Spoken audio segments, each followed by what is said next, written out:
Blood test report ಓದಿ ಮತ್ತು ಅರ್ಥ ಮಾಡಿಕೊಳ್ಳಿ. Reading and interpreting blood test reports. ಅಜಿತ್ಗೆ ಕೆಲವು ದಿನಗಳಿಂದ ಆಯಾಸದ ಅನುಭವವಾಗುತ್ತಿತ್ತು. ಇದಕ್ಕಾಗಿ ಡಾಕ್ಟರ್ ರಕ್ತ ಪರೀಕ್ಷೆ ಅಂದರೆ ಬ್ಲಡ್ ಟೆಸ್ಟ್ ಮಾಡಿಸಲು ಸಲಹೆ ನೀಡಿದರು. ಅಜಿತ್ ತನ್ನ ಹತ್ತಿರದ ಪ್ಯಾಥಾಲಜಿ ಲ್ಯಾಬ್ನಲ್ಲಿ ಈ ಟೆಸ್ಟ್ ಅನ್ನು ಮಾಡಿಸಿಕೊಂಡರು. ಇಂದು ಅವರ ಬ್ಲಡ್ ಟೆಸ್ಟ್ನ ರಿಪೋರ್ಟ್ ಬಂದಿದೆ. ಈ ರಿಪೋರ್ಟ್ ಅನ್ನು ಅರ್ಥ ಮಾಡಿಕೊಳ್ಳಲು ಪ್ರಯತ್ನ ಪಡೋಣ ಬನ್ನಿ.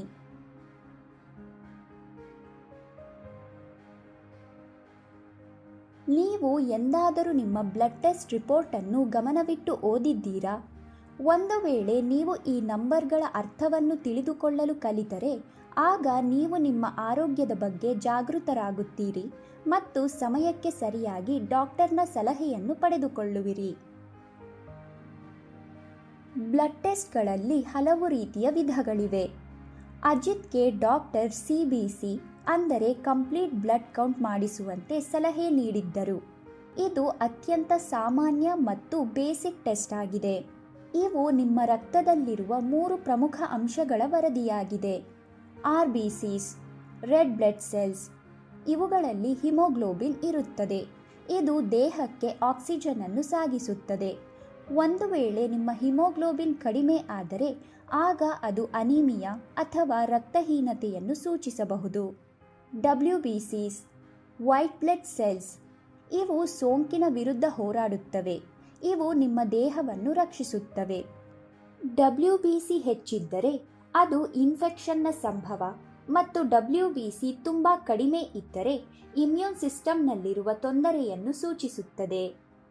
ಪ್ಲೇಟ್ಲೆಟ್ಸ್. ಇವು ರಕ್ತ ಹೆಪ್ಪುಗಟ್ಟಲು ಸಹಾಯ ಮಾಡುತ್ತವೆ. ಪ್ಲೇಟ್ಲೆಟ್ಗಳು ಏನಾದರೂ ಕಡಿಮೆ ಇದ್ದರೆ ಗಾಯಗೊಂಡಾಗ ರಕ್ತಸ್ರಾವ ನಿಲ್ಲಲು ಸಮಯ ತೆಗೆದುಕೊಳ್ಳುತ್ತದೆ. ಇದು ಆಂತರಿಕ ರಕ್ತಸ್ರಾವ ಅಂದರೆ ಬ್ಲೀಡಿಂಗ್ನ ಅಪಾಯವನ್ನು ಸಹ ಹೆಚ್ಚಿಸುತ್ತದೆ. ಹೆಚ್ಚಿನ ಪ್ಲೇಟ್ಲೆಟ್ಗಳು ರಕ್ತ ಹೆಪ್ಪುಗಟ್ಟುವ ಅಪಾಯವನ್ನುಂಟು ಮಾಡುತ್ತವೆ. ಈ ರಿಪೋರ್ಟ್ ಅನ್ನು ಗಮನವಿಟ್ಟು ನೋಡಿ. ಲೆಫ್ಟ್ ಸೈಡ್ನಲ್ಲಿ ಪರೀಕ್ಷಿಸಿದ ಎಲ್ಲ ಘಟಕಗಳ ಹೆಸರುಗಳಿವೆ ಮತ್ತು ಪ್ರತಿಯೊಂದು ಘಟಕದ ಮುಂದೆ ಒಂದು ರೇಂಜ್ ಅನ್ನು ನೀಡಲಾಗಿದೆ. ಅಂದರೆ ನಾರ್ಮಲ್ ಸ್ಥಿತಿಯಲ್ಲಿ ಆ ಘಟಕದ ಪ್ರಮಾಣವು ಈ ನಂಬರ್ಗಳ ನಡುವೆ ಇರಬೇಕು. ಹಿಮೋಗ್ಲೋಬಿನ್ ಅನ್ನು HB ಎಂದು ತೋರಿಸಲಾಗುತ್ತದೆ.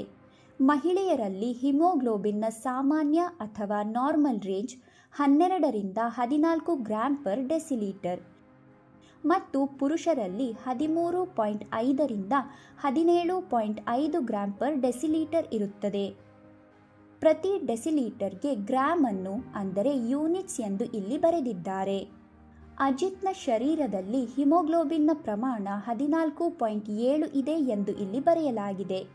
ಇದರ ಪ್ರಮಾಣ ನಾರ್ಮಲ್ ರೇಂಜ್ನ ಒಳಗಡೆ ಇದೆ.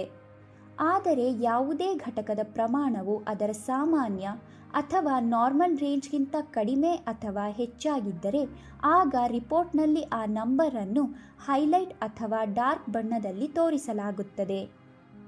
ಉದಾಹರಣೆಗೆ ಇಲ್ಲಿ WBC ಕೌಂಟ್ 12,800 ಇದೆ.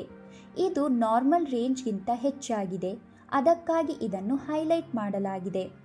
ಇದರ ಅರ್ಥ ಅಜಿತ್ನ ಶರೀರದಲ್ಲಿ ಸ್ವಲ್ಪ ಇನ್ಫೆಕ್ಷನ್ನ ಸಂಭವ ಇದೆ.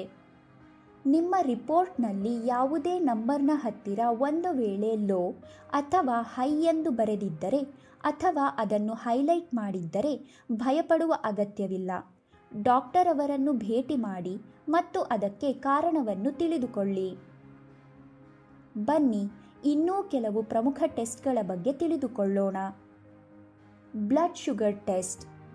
ಈ ಟೆಸ್ಟ್ ನಮ್ಮ ರಕ್ತದಲ್ಲಿ ಇರುವಂತಹ ಗ್ಲೂಕೋಸ್ನ ಮಟ್ಟವನ್ನು ಪರೀಕ್ಷಿಸುತ್ತದೆ ಮತ್ತು ಡಯಾಬಿಟಿಸ್ನಂತಹ ಕಾಯಿಲೆಗಳ ಬಗ್ಗೆ ಸೂಚನೆಯನ್ನು ನೀಡುತ್ತದೆ.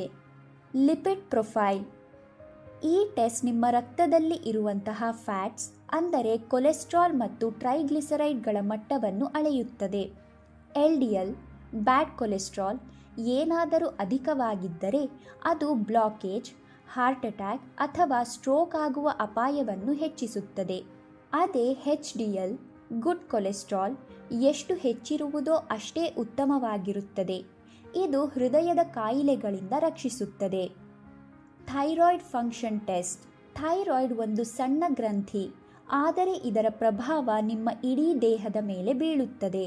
ಇದೇ ನೋಡಿ ಥೈರಾಯ್ಡ್ ಫಂಕ್ಷನ್ ಟೆಸ್ಟ್ನ ರಿಪೋರ್ಟ್. ಇದರಲ್ಲಿ T3, T4 ಮತ್ತು TSHನಂತಹ 3 ಘಟಕಗಳ ಪರೀಕ್ಷೆಯನ್ನು ಮಾಡುತ್ತಾರೆ. ಒಂದು ವೇಳೆ TSH ಹೆಚ್ಚಾದರೆ ಆಗ ಆಯಾಸ, ತೂಕ ಹೆಚ್ಚಳ, ನಿದ್ರೆ ಹೆಚ್ಚು ಬರುವುದು, ಕಾಲುಗಳಲ್ಲಿ ಉರಿಯೂತದಂತಹ ಸಮಸ್ಯೆಗಳು ಉಂಟಾಗುತ್ತವೆ. ಇದನ್ನು ಹೈಪೋಥೈರಾಯ್ಡಿಸಮ್ ಎಂದು ಕರೆಯಲಾಗುತ್ತದೆ. TSH ಕಡಿಮೆಯಾದರೆ ಆಗ ಇದು ಹೈಪರ್ ಥೈರಾಯ್ಡಿಸಮ್ ಆಗಬಹುದು. ಇದರಿಂದ ಆತಂಕ, ತೂಕ ಕಡಿಮೆಯಾಗುವುದು, ನಿದ್ರೆ ಕಡಿಮೆ ಬರುವುದು, ಪ್ಯಾಲ್ಪಿಟೇಷನ್, ಟ್ರೆಮರ್ಸ್ನಂತಹ ಸಮಸ್ಯೆಗಳು ಉಂಟಾಗುತ್ತವೆ. ಈಗ ಈ ವ್ಯಕ್ತಿಯ ಥೈರಾಯ್ಡ್ ಫಂಕ್ಷನ್ ಕೌಂಟ್ಸ್ ನಾರ್ಮಲ್ ರೇಂಜ್ನಲ್ಲಿ ಇದೆಯೇ ಅಥವಾ ಅವರಿಗೆ ಯಾವುದಾದರೂ ರೋಗದ ಅಪಾಯವಿದೆಯೇ ಎಂದು ನೀವು ಹೇಳಲು ಸಾಧ್ಯವೇ? ಬ್ಲಡ್ ಟೆಸ್ಟ್ನಲ್ಲಿ ಹಲವು ರೀತಿಯ ಪ್ರಕಾರಗಳಿವೆ, ಆದರೆ ರಿಪೋರ್ಟ್ ಓದುವ ವಿಧಾನವು ಸಾಮಾನ್ಯವಾಗಿ ಒಂದೇ ಆಗಿರುತ್ತದೆ. ಘಟಕದ ಹೆಸರು, ನಿಮ್ಮ ಶರೀರದಲ್ಲಿ ಅದರ ಪ್ರಮಾಣ, ಯೂನಿಟ್ ಮತ್ತು ಆ ಘಟಕದ ನಾರ್ಮಲ್ ರೇಂಜ್, ಹೈಲೈಟೆಡ್ ಪ್ರಮಾಣ ಅಂದರೆ ಅದರ ರೇಂಜ್ಗಿಂತ ಹೆಚ್ಚು ಅಥವಾ ಕಡಿಮೆ.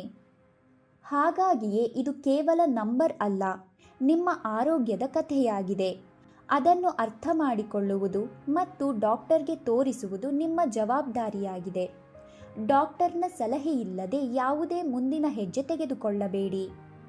ಈಗ ನಿಮಗೆ ಒಂದು ಕೆಲಸ, ಮನೆಯಲ್ಲಿ ಇಟ್ಟಿರುವ ಯಾವುದಾದರೂ ಬ್ಲಡ್ ಟೆಸ್ಟ್ ರಿಪೋರ್ಟನ್ನು ತೆಗೆಯಿರಿ ಮತ್ತು ಅದನ್ನು ಗಮನವಿಟ್ಟು ಓದಲು ಪ್ರಯತ್ನಿಸಿ. ನಿಮಗೆ ಏನಾದರೂ ಅರ್ಥವಾಗುತ್ತದೆಯೇ ಎಂದು ನೋಡಿ.